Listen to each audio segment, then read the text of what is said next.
आदरणीय बहुजन समाज के परम सम्मानित साथियों, बड़े बुजुर्गों, माताओं, बहनों, नौजवान साथियों और बच्चों, आप सभी को अनुपम सुल्तानपुरी और साथियों की तरफ से सादर जय भीम, नमो बुद्धाय, जय भारत, जय संविधान। आज वर्तमान देश की हालत बड़ी ही दयनीय है मेरे भाई।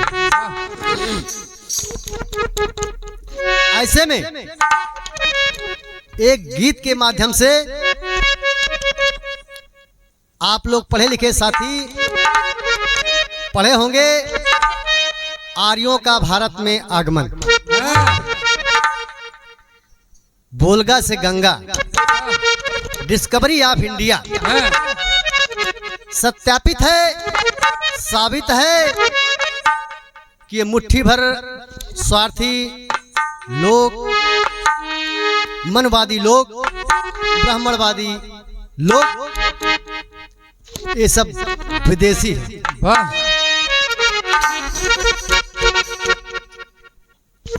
डीएनए के आधार पर साबित हो गया है कि ये लोग विदेशी हैं।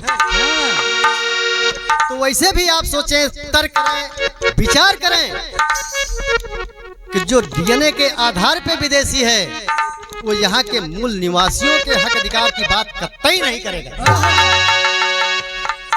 गीत के माध्यम से सुने, कहना है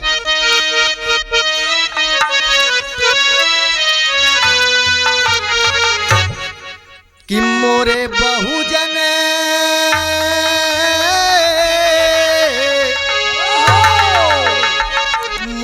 बहुजन समझिया के खैर नहीं, नियत बगड़ बड़ विदेशी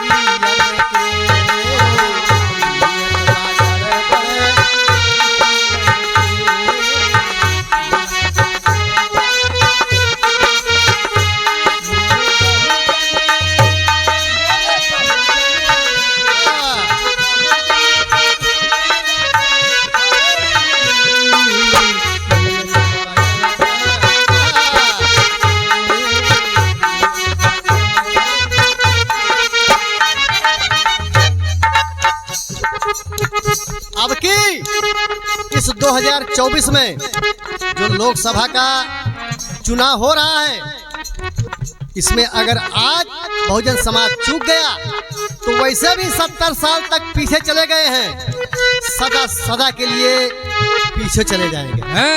बोलती बंद हो जाएगी सबकी। वो क्या रहा मेरे भाई, विचार करें आप। हिंदू और मुस्लिम में जई बैठा गाई,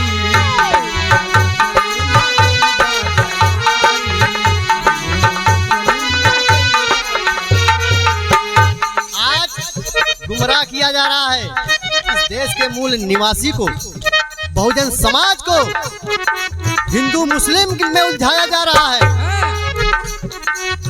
मंदिर मस्जिद में फंसाया जा रहा है और इसके विषय में हमारे ही लोग आपस में टकरा रहे हैं। आज मान स्वाभिमान, शिक्षा, चिकित्सा, रोजी रोजगार की कोई बात नहीं कर रहा है, जबकि जिम्मेदारी बनती है जिसको हम लोगों ने चुना है इस देश के लोगों के मान स्वाभिमान की हिफाजत करे, शिक्षा, चिकित्सा, रोजी रोजगार की बात करे।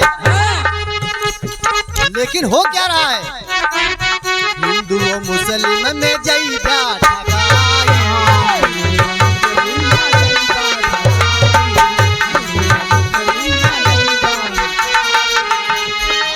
मोहताज रोजी रोटी, शिक्षा, दवाई,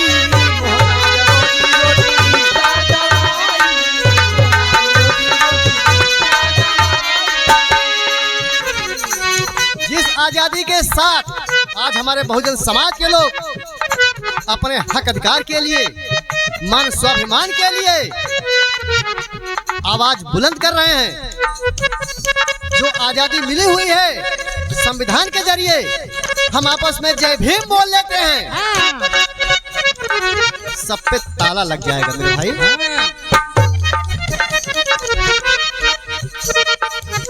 इसलिए कहना है, बोली पऊब्या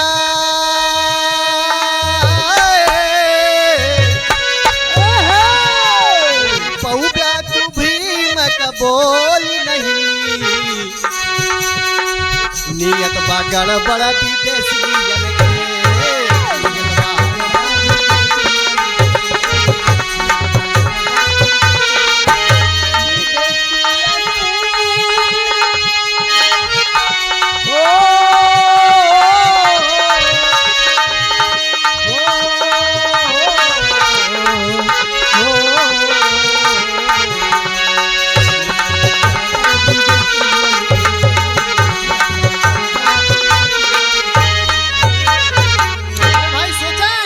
आज हमारे समाज में तमाम बौद्धाचार्य लोग बौद्ध धर्म से शादी विवाह करवाते हैं, अंतिम संस्कार करवाते हैं, कोई भी क्रियाकर्म करवाते हैं बौद्ध पद्धति से, उसमें भी ताला लग जाएगा मेरे भाई। आपकी आजादी चली जाएगी। और इतिहास पे ध्यान दें, हमारे बुजुर्गों ने इन विदेशी छलियों को एक बार मौका दिया। पुष्यमित्र शुंग के रूप में आया, मौका दिया आपने, हमारे बुजुर्गों ने पुष्यमित्र शुंग के रूप में आके हमारे देश का तहस नहस कर दिया, सभी बौद्धों का कत्लेआम करवा दिया।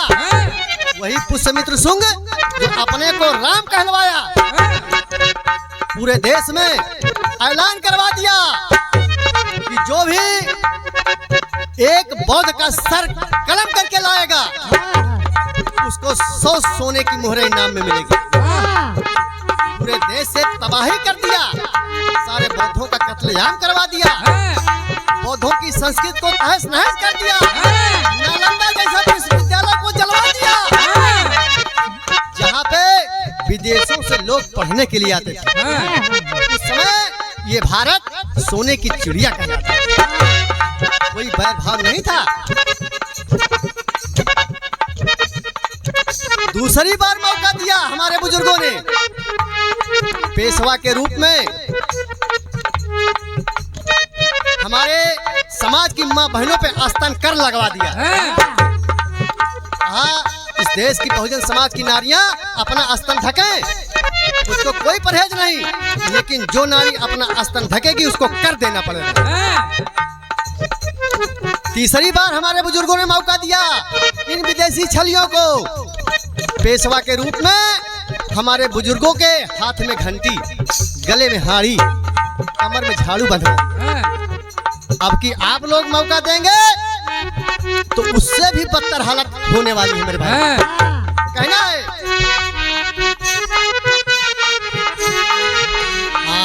अवसर दिया बौद्ध शीश कटवाया,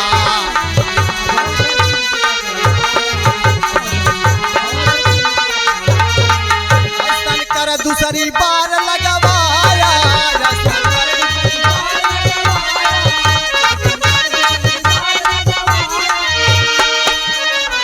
इसलिए कहना मेरे भाई,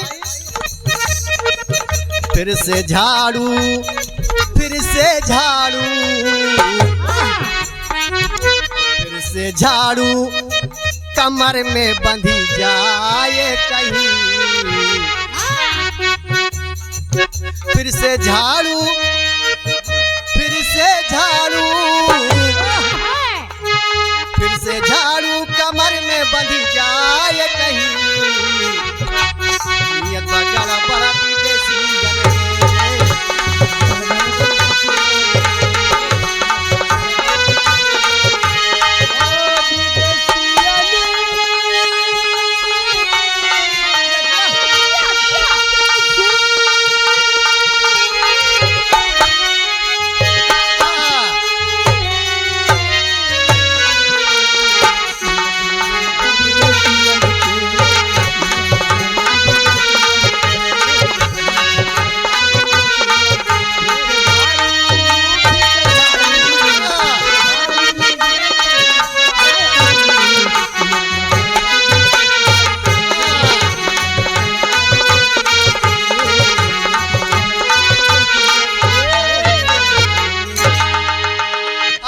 सोचना है। इसने जैसे गलती हमारे बुजुर्गों ने किया वैसे आपकी चूक गए और मौका दे दिया तो क्या होने वाला पता है कि तोहरा संविधान मिट जाए।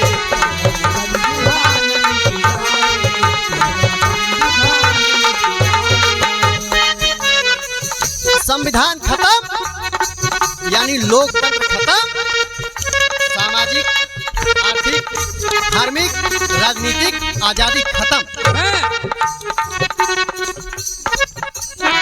तोरा संविधान लुट जाए,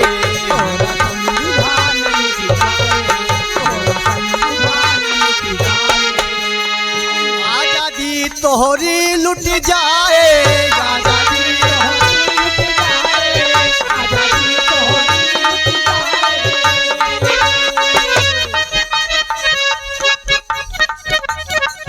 एक बहुत बड़ा हथियार, न तीर न तलवार, बाबा साहब जो दे गए संविधान के जरिए कि वोट का अधिकार, जो कीमत एक राजा की वही कीमत एक रानी की, वही कीमत एक मेहतरानी की, बराबर का वोट। यहाँ तक कि कोई भी पुरुष अपनी औरत का हर अंग देख सकता है, लेकिन धन्य हो बाबा साहब कि एक पत्नी या एक पति अपने वोट किसको दिया है नहीं देख सकता। क्या गोपनीयता है। तो कहना मेरे भाई फिर से पौब्या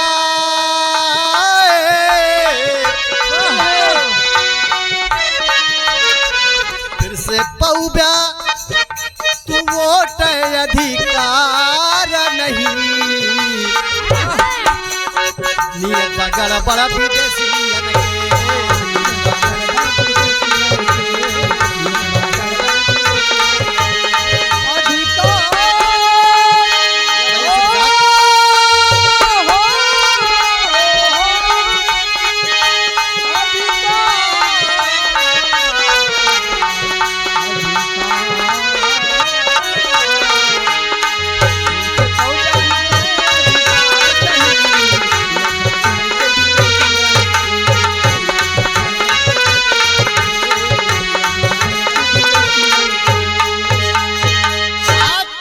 अपने देश के तमाम नौजवान साथियों को अनपन और पार्टी की तरफ से निवेदन अपील है कि मेरे भाई आज का नौजवान जो भटका हुआ है देवी देवता के चक्कर में, अरे बुजुर्ग हमारे माँ बाप अनपढ़ थे, भटक गए तो कोई बात नहीं, आज का नौजवान हमारे समाज की माँ बहनें पढ़ लिख कर भी आज हम देवी देवता के चक्कर में भटक रहे हैं, भाग्य भगवान में भरोसा कर रहे हैं।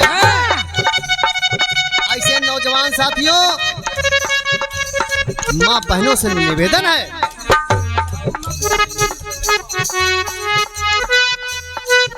क्या है, माँ बहनों की लाज बचाना,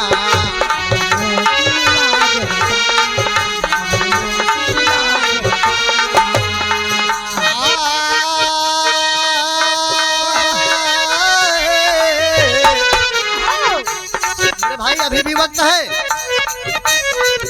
आज हमारे माँ बहन बहू बेटियों की इज्जत खतरे में है। हम लोग आपस में बढ़कर जाति धर्म के चक्कर में एक दूसरे के साथ सहयोग नहीं करते, साथ नहीं देते, हंसी उड़ाते हैं। इसलिए कहना है माँ बहनों की लाज बचाना,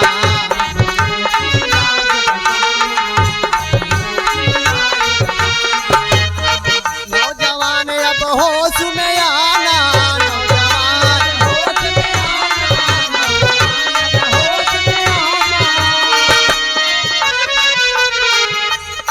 होश में आना होगा, जागना पड़ेगा मेरे भाई।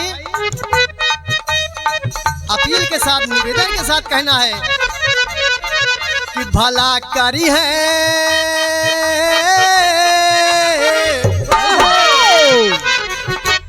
भला करी है हे अनुपम भगवान नहीं। नियत बगड़ बड़ा विदेशियन के,